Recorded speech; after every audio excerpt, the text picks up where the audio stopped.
Ora munggah malang ya munggah. Nanjak munggah. Nggih. Damel anu tekan layar. Ora munggah. Oh, nggih. Munggah mlaku tapi wong sono sepeda biasa. Wong kanca sepedaan biasa ceblok. Nggih. Malang.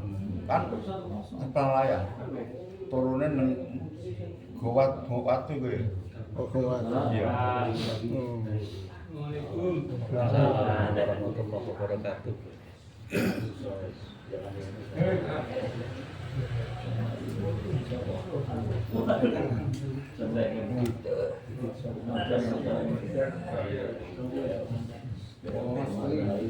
Alhamdulillah sehat ya.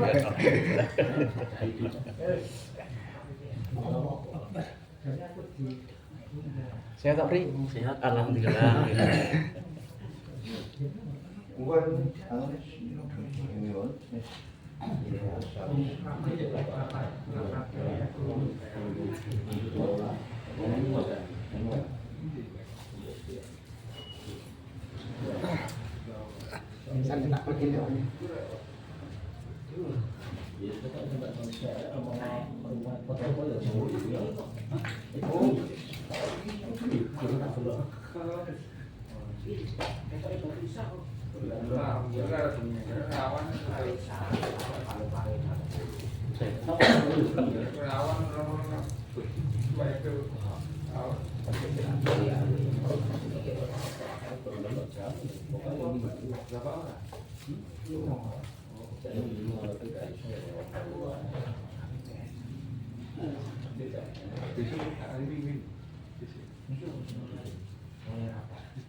Pokoknya hadir untuk entah dua kan.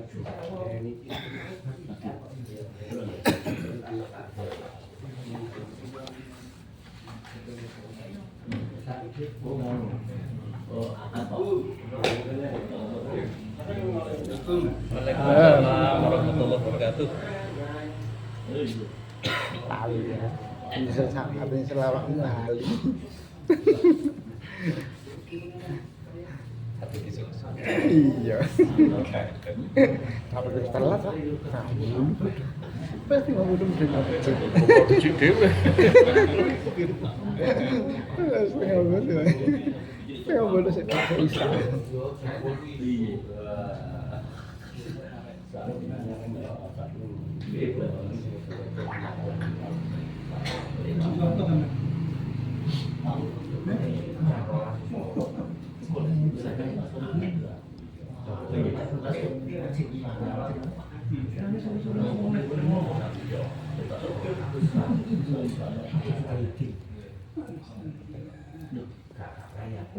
Ya, Mbak.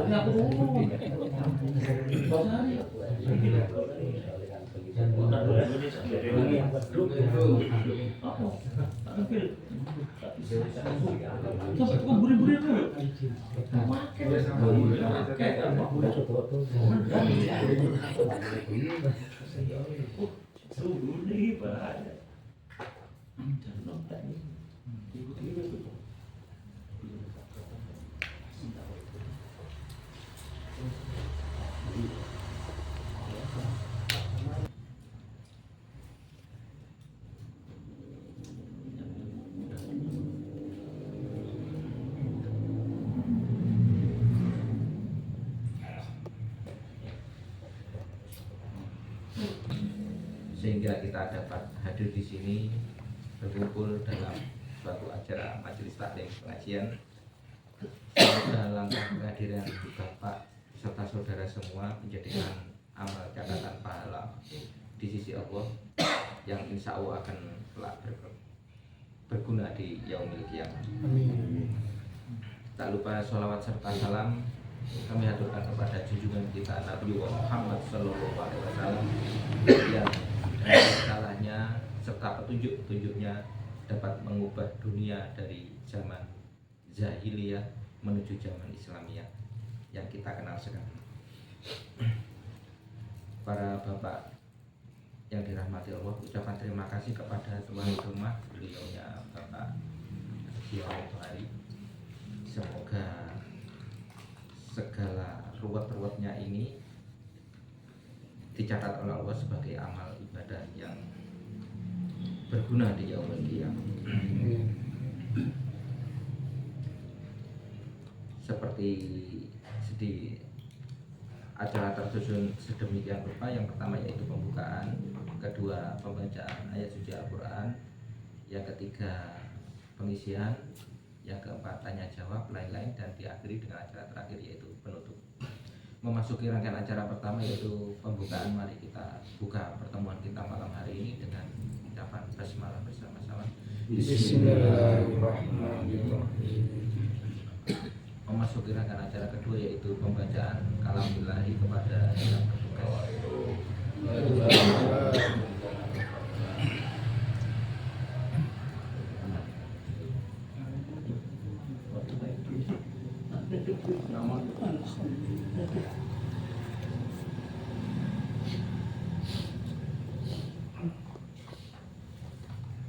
أعوذ بالله من الشيطان الرجيم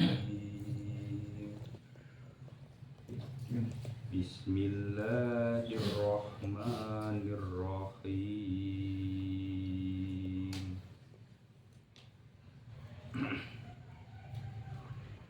يا أيها الذين آمنوا لا تبطلوا صدقاتكم بالمن والأذى كالذي ينفق ماله رئاء الناس ولا يؤمن بالله واليوم الآخر فمثله كمثل الصفوان عليه تراب فأصابه وبل فتركه صلدا لا يقدرون على شيء مما كسبوا والله لا يهدي القوم الكافرين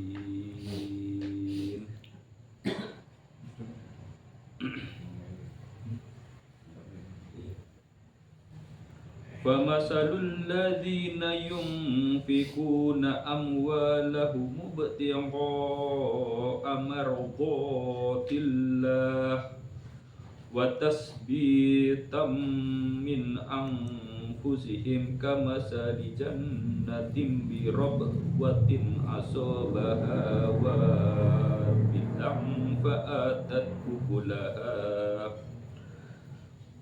وابل فآتت أكلها ضعفين فإن لم ينصبها وابل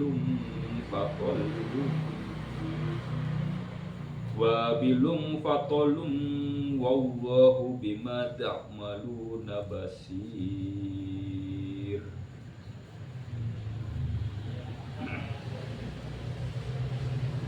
Hai orang-orang yang beriman, janganlah kamu menghilangkan pahala sedekahmu dengan menyebut-nyebutnya dan menyakiti perasaan si penerima, seperti orang yang menafkahkan hartanya kepada riya kepada manusia. Dia tidak beriman kepada Allah dan hari kemudian. Maka perumpamaan orang itu seperti batu licin yang di atasnya adalah mereka tidak menguasai sesuatu pun dari apa yang mereka usahakan, dan Allah tidak memberi petunjuk kepada orang-orang yang kafir. Dan perumpamaan orang-orang yang membelanjakan hartanya karena mencari keridhaan Allah dan untuk keteguhan jiwa mereka, seperti sebuah kebun yang terletak di dataran tinggi yang disiram oleh hujan lebat. Maka kebun itu menghasilkan buahnya 2 kali lipat. Jika hujan lebat tidak menyiraminya, maka hujan gerimis pun memadai. Dan Allah Maha melihat. 64 dan 265. Assalamualaikum warahmatullahi wabarakatuh. Ayat-ayat tujuan Quran. Semoga kita yang mendengar maupun yang membaca menambah ketakwaan kita kepada Allah. Amin. Memasuki rangkaian acara yang ketiga yaitu pengisian. Sebelumnya sesuai jadwal Pak Jokowi, karena beliaunya dalam keadaan sakit, maka digantikan oleh Bapak Ketua Ranting kita, Pak Kohar. Pada beliaunya membuka.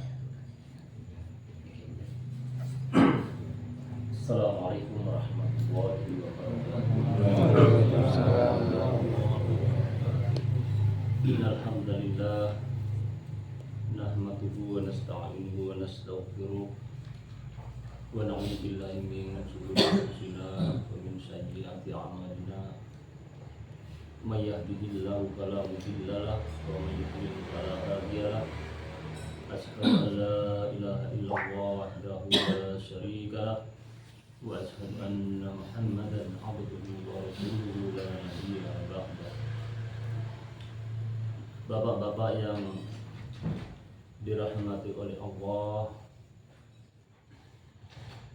marilah kita bersyukur pada Allah karena zatnya kita menyembah kepada Allah, karena zatnya kita mohon pertolongan kepada Allah, dan kita juga berikhtiar kepada Allah dan berusaha kepada Allah, dan apa yang kita usahakan hasilnya kita serahkan kepada Allah. Salawat dan salam tetap kita berikan kepada Nabi Muhammad Sallallahu Alaihi Wasallam, Nabi akhir zaman yang telah mengeluarkan kita dari alam jahiliyah kepada alam yang terang benderang, yaitu alam Islam ya.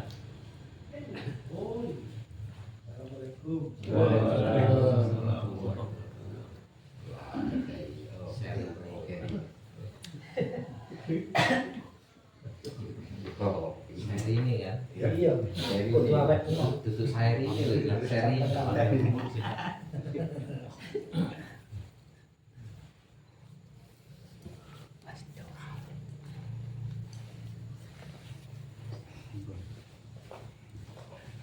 Dan mudah-mudahan apa yang kita lakukan pada malam hari ini akan senantiasa dirahmati dan diberkati oleh Allah Subhanahu wa taala. Demikian juga kita doakan kepada saudara-saudara kita yang mungkin pada malam hari ini tidak bisa menghadiri acara, mungkin karena udzur atau mungkin sakit. Kita doakan semoga yang sakit dapat diberi kesembuhan sedia kala dan dapat berkumpul bersama-sama kita. Bapak-bapak yang dirahmati oleh Allah, di sini saya sebagai pengganti Bapak Jamaluddin karena berhalangan hadir karena sakit, sesuai dengan tema yang ada pada malam hari ini, yaitu pengisian bebas atau tematik. Maka di sini saya sebagai badal dari Bapak Jamaluddin, saya ingin menyampaikan tentang fikih muamalah. Jadi di sini di dalam ilmu fikih, bahwa ilmu fikih itu dibagi menjadi 4. Yang pertama yaitu fikih ibadah. Yang kedua fikih muamalah. Yang ketiga adalah fikih usrah atau fikih keluarga. Dan yang keempat adalah fikih jinayah, yaitu tentang fikih yang berkaitan dengan hukum pidana. Ini diantara bapak-bapak yang sering kita dengar itu biasanya fikih ibadah, Pak. Terus yang kedua mungkin fikih muamalah. Di sini para ulama menempatkan fikih ibadah ini pada urutan yang pertama. Karena fikih ibadah ini berkaitan antara khaliq dan makhluk. Sehingga sebagai tujuan diciptakan manusia yaitu wa ma khalaqtul insa illa liya'budun. Maka di sini posisi fikih ibadah ini ditempatkan di posisi yang pertama karena posisinya sangat mulia. Dan yang kedua adalah fikih muamalah. Jadi setiap kita mesti melakukan muamalah. Mungkin sebelum kita 1 jam itu kita sudah melakukan muamalah. Jadi fikih muamalah itu fikih yang berkaitan hukum syariat yang berkaitan dengan apa? Interaksi sesama manusia, entah itu terkait jual beli, sewa menyewa dan lain sebagainya. Maka di sini karena ini kita sering melakukan ini interaksi dalam urusan muamalah ini, maka posisi yang kedua ini ulama menempatkan di sini ditempatkan sebagai urutannya fikih muamalah. Karena ini sudah melekat pada diri kita, setiap hari kita melakukan muamalah, entah itu jual beli, sewa menyewa dan lain sebagainya, itu tidak lepas dengan masalah muamalah. Dan yang ketiga adalah fikih usroh, fikih keluarga, jadi fikih yang berkaitan dengan hukum-hukum keluarga. Dan ini tidak sesering apa yang dilakukan ketika melakukan fikih muamalah. Maka diposisikan di nomor 3. Dan yang keempat adalah fikih jinayah, yaitu tentang hukum pidana. Walaupun pada awalnya manusia itu tidak saling mendolimi antara satu dengan yang lain, sehingga karena di sana kadang saling mendolimi satu dengan yang lain, maka di sini ada yang namanya fikih jinayah, yaitu fikih tentang hukum pidana. Nah, maka di sini di antara 4 besar fikih muamalah, di antara fikih-fikih ini maka kita akan membahas satu fikih, yaitu fikih muamalah. Dan ternyata di sini fikih muamalah ini masih ada turunan-turunannya, Pak. Dari 4 ini hanya fikih muamalah. Ternyata fikih muamalah itu banyak sekali turunan-turunannya. Dan nanti insya Allah ini akan kita bahas satu persatu tentang persoalan fikih muamalah ini. Nah, ini maka di dalam fikih muamalah ini dibagi lagi menjadi 5 besar tentang fikih muamalah. Dan yang pertama di dalam fikih muamalah ini, yang pertama yaitu muawwadhah, artinya tukar menukar. Jadi di sini misalkan ada 2 orang, yang satu menyerahkan barang kepada yang orang yang kedua. Begitu juga selanjutnya orang yang menerima barang menukar barang kepada orang yang pertama. Ini yang namanya muawwadhah.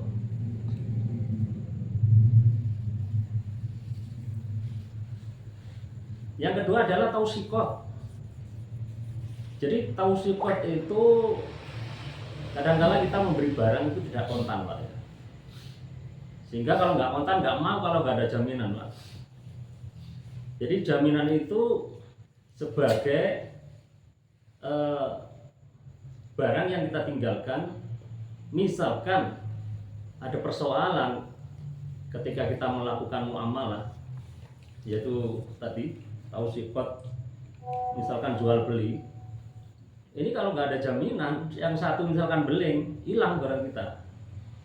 Maka ini tausiqah itu harus ada jaminan. Maka saya nggak mau kalau misalkan orang beli barang saya kredit misalkan, jaminan. Kalau nggak ada jaminan, saya nggak mau. Khawatir. Kalau ada jaminan kan, misalkan orang itu misalkan nggak sesuai dengan kesepakatan ketika melakukan jual beli, maka kita ada bisa menahan jaminannya, entah itu mungkin BPKB atau petok dan lain sebagainya. Maka ini dalam fikih muamalah namanya tausikot. Yang selanjutnya adalah musyarakah atau kongsi kerjasama. Misalkan di sini Pak Sabara ini duitnya banyak lah. Tetapi Pak Sabara ini kurang lihai di dalam urusan bisnis. Tapi duitnya banyak, nggak tahu. Yang penting pokoknya Pak Sabara ini punya banyak uang, tetapi tidak lihai dalam berbisnis. Maka di sini ada Pak Yanto. Pak Yanto ini punya keahlian di dalam urusan bisnis, tetapi modal nggak punya. Oke lah Pak Sabara, saya punya keahlian dalam urusan jual beli. Bagaimana kalau kita misalkan berkongsi atau kerjasama? Nanti pembagiannya sekian persen yang punya modal, sekian persen saya. Nah ini namanya musyarakah atau kongsi atau kerjasama. Sehingga akadnya nanti ditentukan penghasil labanya, yang punya modal berapa, yang punya keahlian di dalam berbisnis berapa. Dan yang selanjutnya adalah tabarruat. Jadi tabarruat itu misalkan Pak Sis ini mau mantu misalkan, kita di sana memberikan kado atau hadiah dan lain sebagainya. Kalau sekarang kan amplopan. Jadi amplopan itu kan kita memberikan kepada Pak Sis ini nggak ada paksaan apapun, cuma-cuma. Entah nilainya 50, 100. Jadi itu pemberian yang cuma-cuma. Atau misalkan masuk masjid, masukkan kotak sedekah ke masjid, cuma-cuma. Ini namanya tabarru'ah.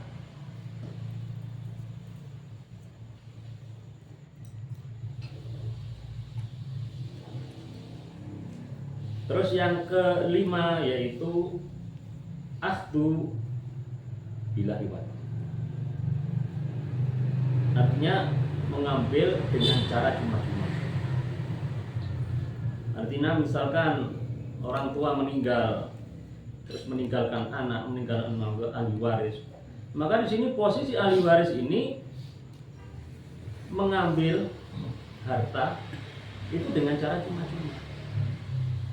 Karena apa? Mewarisi dari orang tuanya. Jadi nggak keluar keringat pun dapat bagian dari, karena dia seorang ahli waris. Maka ini istilahnya apa ya? Dapat rezeki yang kita tidak mengeluarkan keringat sama sekali, yaitu harta waris. Walaupun di sana rawan sekali terjadi konflik dan persoalan di dalam urusan waris. Nah, maka di dalam 5 besar tentang fikih muamalat ini, di sini diturunkan lagi, Pak. Diturunkan lagi. Jadi ternyata ketika kita belajar fikih muamalah ini cakupannya sangat luas sekali. Sehingga ini kita masih belajar secuil, Pak ya. Secuil dari persoalan-persoalan fikih muamalah. Dan nanti kita kerututkan lagi, kita belajar yang kita kupas di sini adalah masalah jual beli. Jadi ini ternyata diturunkan lagi. Yang pertama muawadhah ini, dari 5 tadi yang pertama kan muawadhah ini turun lagi. Yaitu di sini ada baik atau jual beli. Jadi ketika Bapak ke warung, misalkan beli apa, beli aqua, beli mie, beli anu, yang satu kita menyerahkan uang, kita dapat barang, itu namanya jual beli. Terus ijarah, yang termasuk fikih muamalah juga ijarah. Ijarah itu sewa menyewa, itu masuk jual beli. Jadi yang pertama orang nyewa itu jual beli manfaat. Jadi kita nyewa pakai uang, tetapi yang kita dapatkan manfaat. Terus yang kedua, dibatasi oleh tempo. Misalkan kita biasanya kalau di sini ada homestay atau hotel, misalkan kita sehari 100.000 gitu. Kita nyewa kamar itu. Ketika temponya sudah habis, maka kamar itu atau ruangan itu kembali posisinya milik hotel. Jadi itu termasuk jual beli sewa menyewa. Misalkan nyewa sawah, misalkan 1 tahun, ketika sudah 3 kali garap, ya sudah, kalau nggak dilanjut kembali kepada pemiliknya. Ini termasuk jual beli, tapi yang kita jual apa? Jual belinya dalam wujud manfaat. Ini namanya ijarah. Terus yang ketiga adalah qorat. Qorat itu artinya hutang piutang. Jadi misalkan, wah saya nggak punya uang nih Pak Sabara, saya butuh pekerjaan ini. Misalkan Saliman, oh ini ono borongan gue di Pak Sabara kan punya uang. Pak Sabara saya tolong pinjam uang karena saya ada orderan besar dan uang saya sudah mencukupi. Ini namanya nanti setelah selesai bayaran akan saya kembalikan. Dan ternyata hutang piutang ini bukan hanya uang aja loh Pak. Oh, Pak Soikin.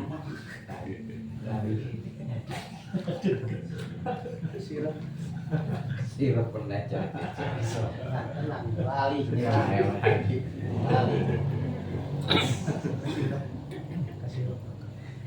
Kurang isu.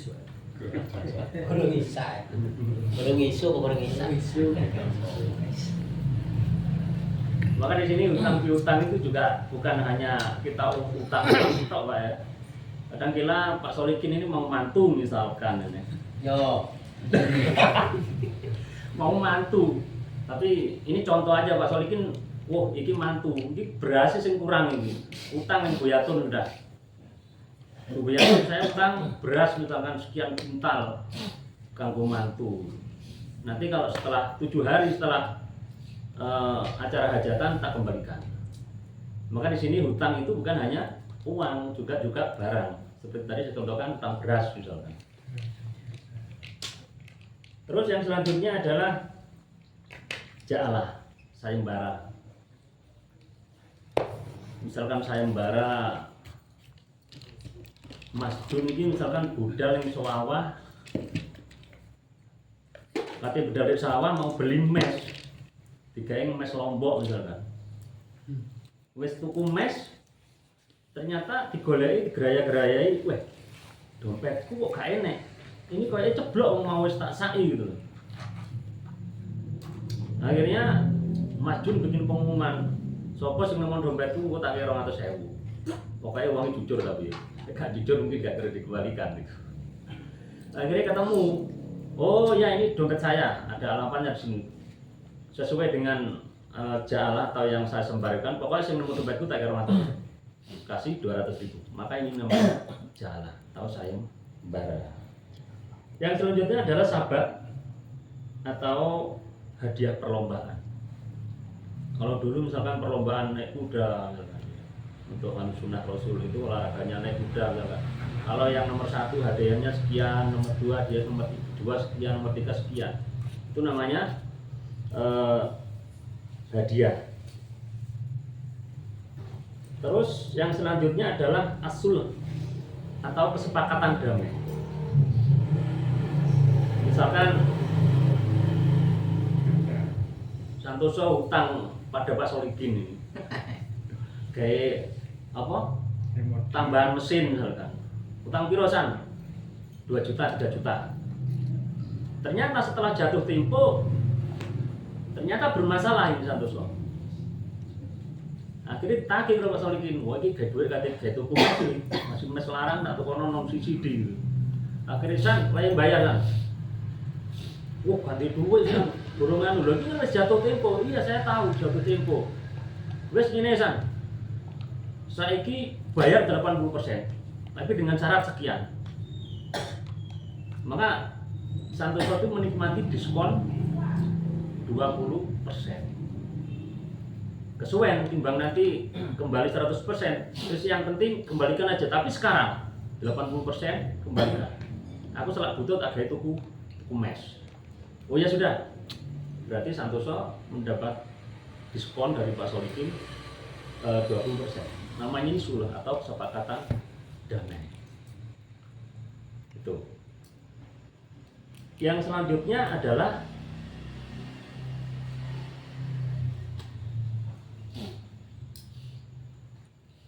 kismatut taroti. Jadi kismatut taroti itu artinya saling ridho. Misalkan Santoso ini punya dua anak, kemudian meninggalkan rumah. Nah ini bagaimana membagi rumahnya ini? Padahal rumahnya pinggir jalan, rumah dibagi dua. Seandainya dibagi, yang satu dapat depan pinggir rembong, kena gaya usaha. Jadi nilai bisnisnya lebih tinggi yang depan timbang di belakang. Yang satu dapat WC misalkan. Dan dibagi loro, misalkan ukurannya rumah itu 7 meter, dibagi loro kan nggak mungkin, kecil jadinya. Akhirnya sing dapat depan, sudahlah. Sekarang tak tambahi sekian, karena saya posisinya di depan. Maka yang depan ini harus mengasih ganti rugi yang belakang, karena posisinya ini nggak strategis. Polisi dapat belakang misalkan, nggak pinggir rembong misalkan. Nah kalau keduanya ini saling ridho, maka ini tidak apa-apa. Jadi yang depan itu nyusui bagian yang belakang karena posisinya secara bisnis tidak strategis. Namanya kismatut taroti. Kismatut itu tadi pembagian, taroti saling ridho. Maka ini pembahasan secara yang diturunkan dari Mu'awwadhah tadi, masih ada bagian-bagian. Tetapi di sini nanti yang kita ambil ini adalah cuma satu, yaitu masalah jual beli. Ini tadi turunan dari Mu'awwadhah. Maka jadi ketika dalam belajar fikih muamalah ini hanya sebagian kecil saja yang kita pelajari. Maka selanjutnya kita hanya belajar secuil saja, yaitu turunan dari Mu'awwadhah tadi ada yang namanya al-bai' atau jual beli. Nah, di sini di dalam jual beli itu ada syarat dan rukunnya. Maka rukun yang pertama yaitu yang diperjualbelikan syaratnya dapat diserah terimakan. Jadi barang itu dapat diserah terimakan. Jadi barang yang nggak jelas misalkan nggak bisa diserah terimakan, misalkan Pak Solikin misalkan, aku yang mburi dua wakowi, Pak Solikin kan banyak wakowi. Itu padahal Pak Solikin ini tukun ini, atau di sungai misalkan, tukun nilai ini sekian. Maka di sini nggak bisa terjadi nggak sah nih syaratnya. Karena apa? Barang ini nggak bisa diserah terimakan. Maka syaratnya yang pertama di dalam jual beli itu barang harus bisa diserah terimakan. Terus bagaimana caranya? Terus yang kedua adalah jelas atau diketahui. Caranya apa?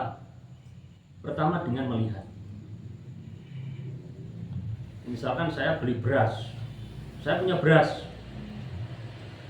Kita nggak melihat beras seperti apa. Maka beras itu harus dapat dilihat. Misalkan 1 karung. Walaupun kita tidak tahu secara jumlah itu sakarung berapa, tapi kan jelas barangnya. Dapat dilihat, terus jelas. Maka di sini boleh sah akadnya kalau barang itu jelas.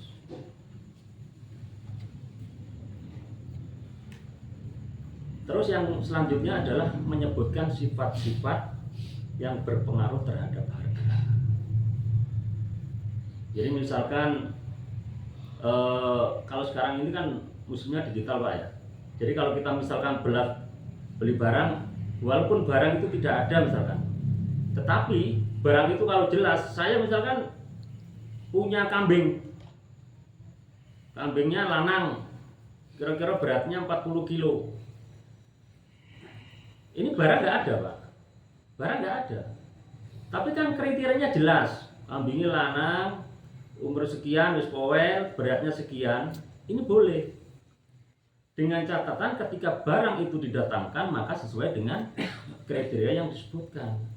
Tuku duren niku, bini duren niku gak cocok karo aku. Delok aku wis anu wedi dhuwur. Masa tahu dikirim toko omah. Ih sak ini. Nah, nanti kita jelaskan Pak. Soal gini materinya sedikit lagi insya Allah. Nanti terus tapi kecuali di sini ada kecualian. Kalau barang itu tidak berpengaruh pada harga.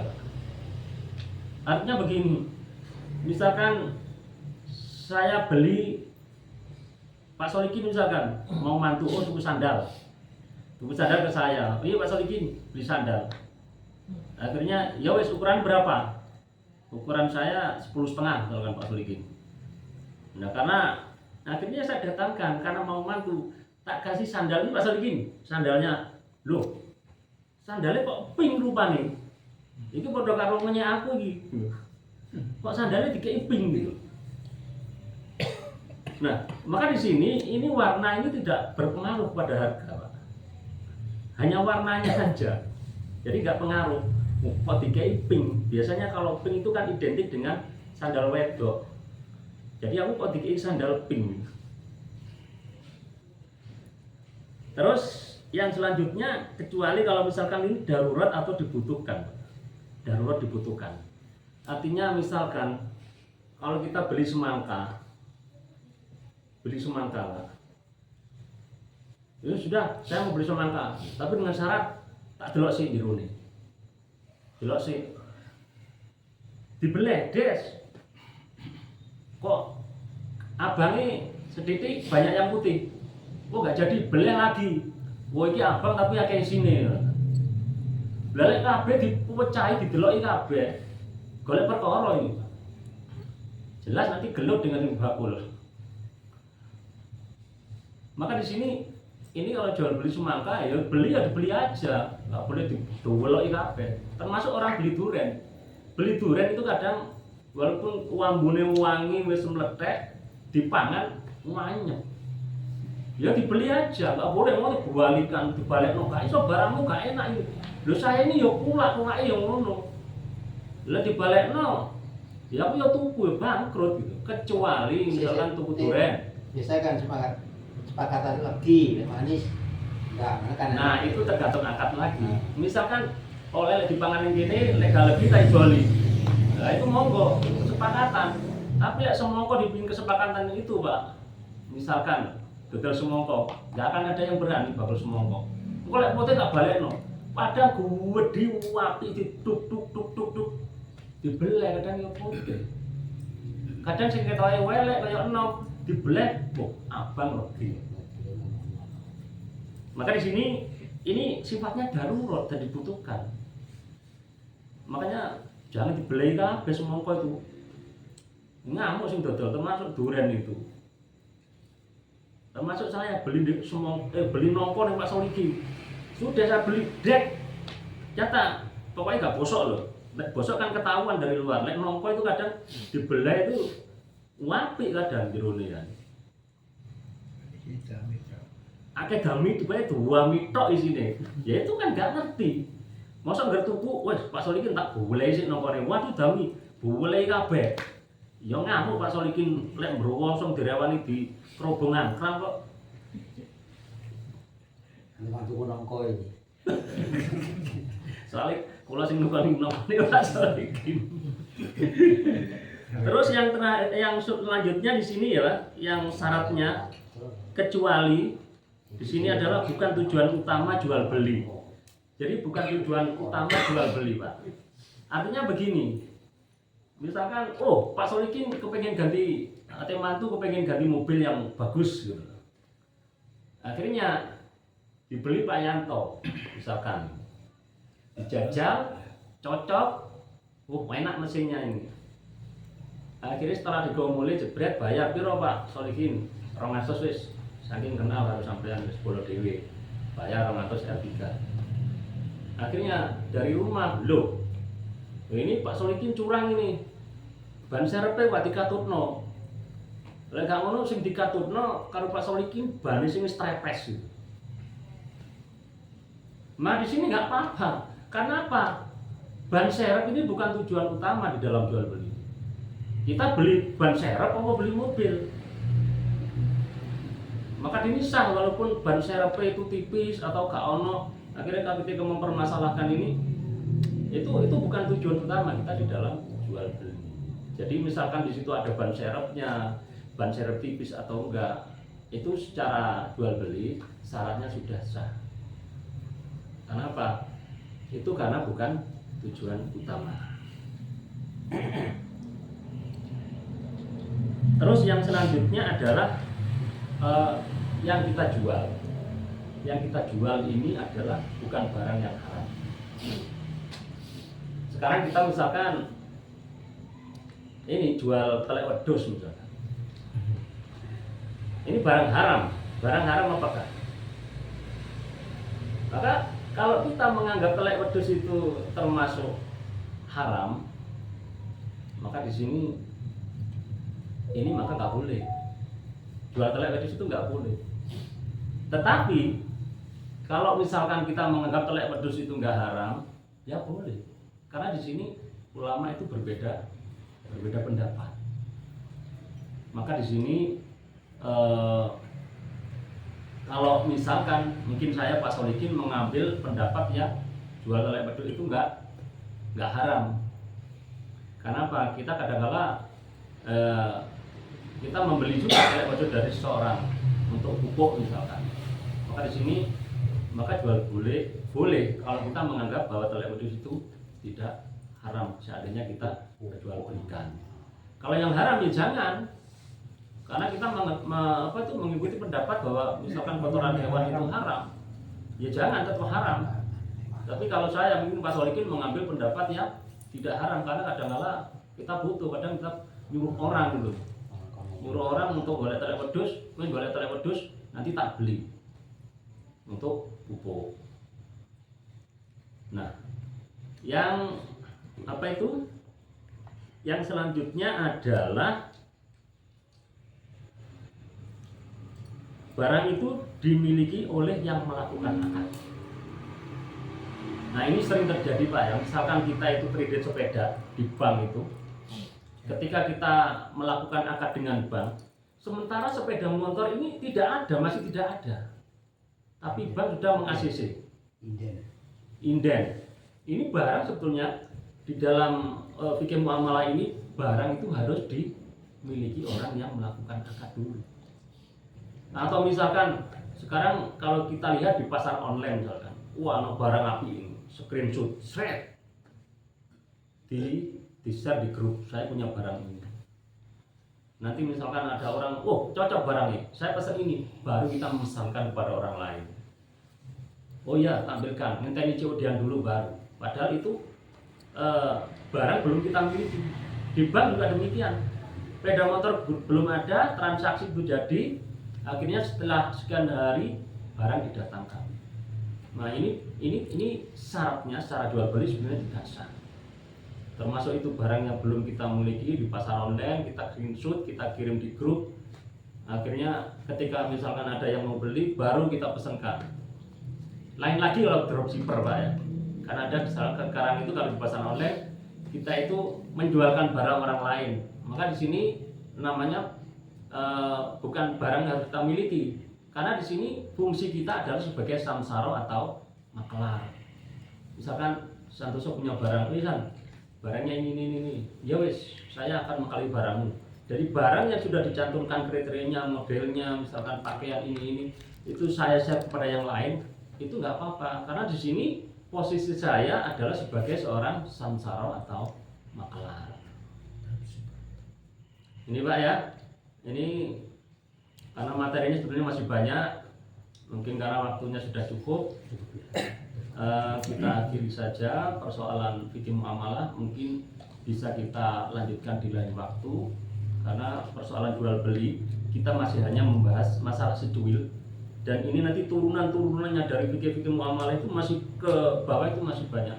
Jadi ada masih syarat rukun, dan nanti ada pembahasan lain yang terkait dengan masalah fikih muamalah ini, kaitannya dengan jual beli, akad-akadnya, supaya kita nanti ketahui bersama ketika kita melakukan akad-akad di dalam urusan muamalah ini, kita tidak sampai terjebak kepada sesuatu yang menyalahi syariat, yang menyebabkan transaksi yang kita lakukan ini mengandung nilai keharaman. Jadi ini sedikit yang sampaikan. Mohon maaf atas kekurangannya. Billahi taufiq wal hidayah. Assalamualaikum warahmatullahi wabarakatuh.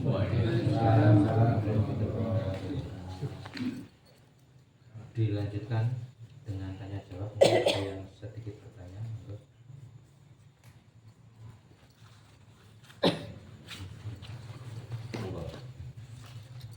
Berkaitan dengan jual beli kalau salah satu syaratnya itu kan ada transaksi antara penjual dan pembeli. Berarti kan di situ ada dua orang yang saling bertemu.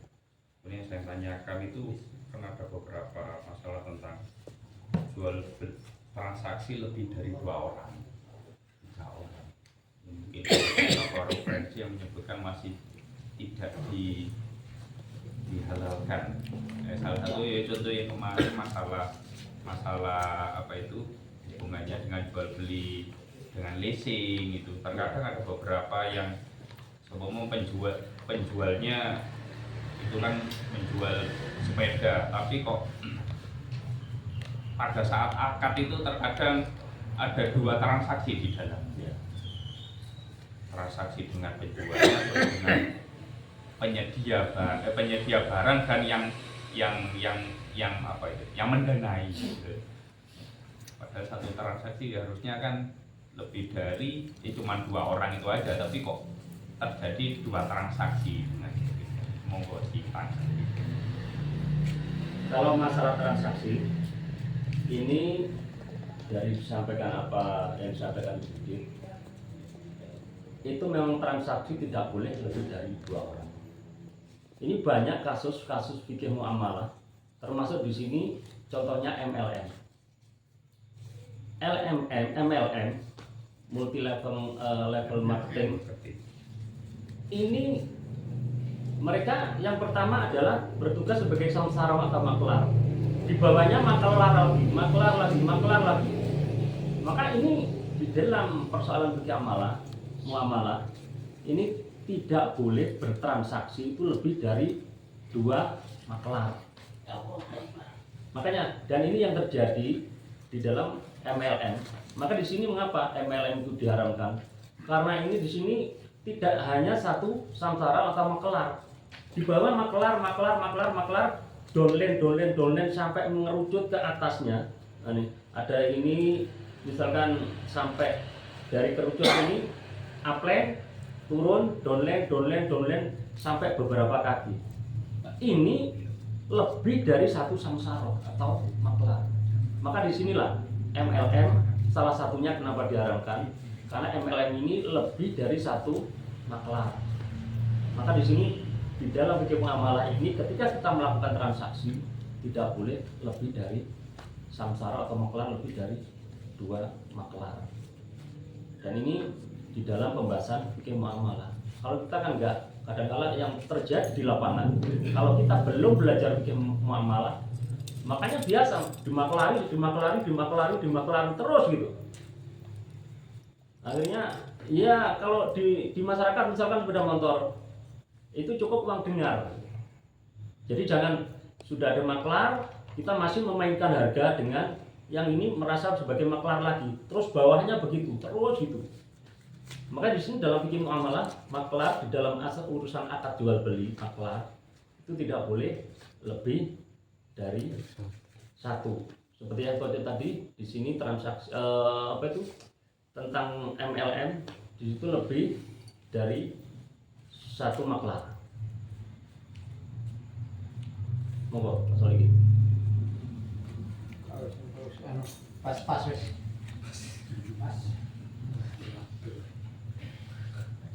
Pindah. Pak Yanto.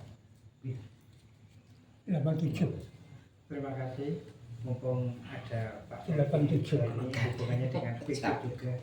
Ini saya ada pertanyaan dari siswa tapi saya tidak bisa menjawab karena saya guru olahraga diberi pertanyaan agama. Pertanyaannya demikian, Pak, bagaimana hukumnya seorang imam sholat kalau dia itu tidak disukai oleh makmumnya karena syar'i, misalnya saja dia berjudi dan sebagainya, pokoknya tak disukai. Apakah itu tidak sah, Pak? Kalau tidak sah, bagaimana makmumnya, Pak? Saya minta maaf nggak bisa, mumpung di sini ada yang memberi jawaban atau bisa saya sampaikan ke siswa saya. Terima kasih. Siswa SMPI. Ya, Pak. Kamu semua. Ya. Makanya saya tanya ke Pak Sodik. Pak Solikin. Lo yang materi Oh, di gitu. boleh materi baru melengkapi. Ini persoalan imam, Pak ya. Kalau kita misalkan nggak suka dengan imam, misalkan imamnya itu Karena syar'i. secara syar'i misalkan akhlaknya kurang ya. Penggaweannya Baik, suci. adu PT misalkan. Selesai. Terus dia judi, togel, sembahyang, tapi cuma ibadahnya juga tekun, sering ke masjid. Nah, ketika kondisinya seperti ini, kita ragu dengan imam, kita boleh mufarokoh. Boleh mufarokoh. Artinya kita boleh memisahkan diri dari imam. Jadi, kalau kita sudah nggak yakin, nggak mantep, delok imamnya kayak ngono, sehingga di sini kita nggak akan khusyuk dalam mengerjakan sholatnya. Lebih baik kita mufarokoh, jadi mengundurkan diri. Karena ada seorang asus penggawean imam ini adu PT, tapi alhamdulillah orang sudah meninggal dunia, tapi jadi imam. Akhirnya bagi makmum kan mikir, oh ini loh kayaknya penggaweannya ini kadang ya wae togel. Cuma dia itu rajin, terus sholatnya 5 waktu, terus yang lain-lain juga rajin, semua rajin. Terus kita tahu, maka ketika kita di sini sudah ragu-ragu, maka kita boleh mufarokoh, artinya memisahkan diri, gitu loh. Supaya apa? Kita sholatnya khusyuk. Biasa gimana? Misalkan, wah, ini grundel berarti. Oh, imam ini gawanya jago. Akhirnya daripada nggak khusyuk, kita lebih baik mufarokoh, memisahkan diri dari barisan imam. Begitu Pak Endo ya. Terima kasih. Baik. Memang itu ada hadisnya, kalau dia laki-laki malah dia maka tinggalkanlah kalau memang laku. Itu ada yang begitu. Tapi kadang itu kan ngatur. Yang tahu itu adalah Gusti Allah. Kita diperintahkan juga husnudzon, berbaik sangka. Ya, kita nggak boleh menghakimi orang. Ini mah jagoan. Belum tentu, kadang-kadang orang itu adalah lebih baik daripada kita. Makanya kita diperintahkan oleh Allah itu untuk husnudzon, berbaik sangka. Kalau saya tidak jadi imam, sudah, yang ikuti sudah. Asal syarat rukunnya jadi imam, bacaannya, fase, itu kita berhusnudzon. Perintah Allah itu berbaik sangka. Boleh jadi orang yang kita suudoni itu lebih baik dari kita nggak tahu. Itu boleh seperti itu, dia mempunyai niatan begitu sudah. Hilangkan ragu-ragu itu kalau sudah kita masuk apa yang jadi wis kadung ini masjid. Hilangkan itu, kita berhusnudzon. Itu boleh. Tapi kalau dia ragu-ragu mengikuti yang dia itu tetap ragu-ragu itu, ya kepekaan berbaik atau tidak. Makanya kita ada Quran ini kita disuruh berbaik sangka. Sebab yang berhak mengadili ini kita ini hanya melihat dari lahirnya, tapi yang tahu itu Allah sebetulnya. Ya, ini. Jadi istilahnya sini Pak, nambah sedikit dari Pak Solihin. Ketika kita berbicara persoalan fikih, di sini adalah kita berbicara masalah ikhtilaf. Jadi monggo silakan. Mungkin pendapatnya dalam fikih itu sangat luas. boleh ikut pendapatnya Pak Solikin. Misalkan madhab ini, nanti kita bisa kupas. Nanti saya punya Bidayatul Mujtahid, di situ saya punya tabel-tabelnya tentang persoalan ikhtilafiyah. Jadi mungkin dari pendapat Pak Solikin bisa diikuti. Jadi itu kita husnudon. Terus yang kedua, boleh kita tidak mengikuti karena ikut pendapat yang lain. Mungkin pendapat saya yang tadi mufaraqah, mungkin saya mengikut pendapat dari ulama 4 itu, misalkan Imam Malik, Pak Solikinya misalkan pendapatnya Imam Hanafi. Jadi ketika kita berbicara persoalan fikih di sini itu sangat luas Pak ya. Enggak lain lagi dengan persoalan madhab akidah.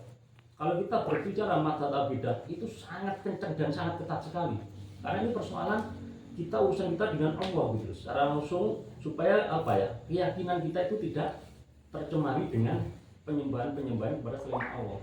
Maka di sini boleh kita ikuti pendapatnya Pak Solikin. Kita husnudon aja. Oh, bukan pendapat saya.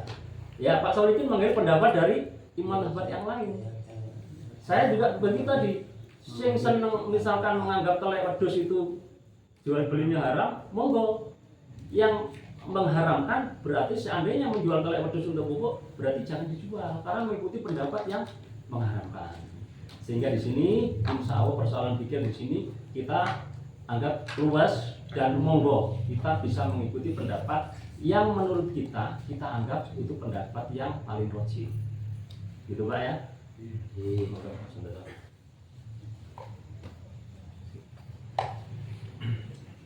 Dilanjutkan dengan pengumuman infak malam hari ini mendapat Rp87.000. Kemudian untuk pengajian 2 Senin yang akan datang, 2 Jumat yang akan datang, menurut jadwal Bapak Jamaluddin, tapi nanti kita konfirmasikan dulu kondisinya beliau yang sakit konsumsi. Insya Allah kalau Pak Jamal pematerinya Pak Sur.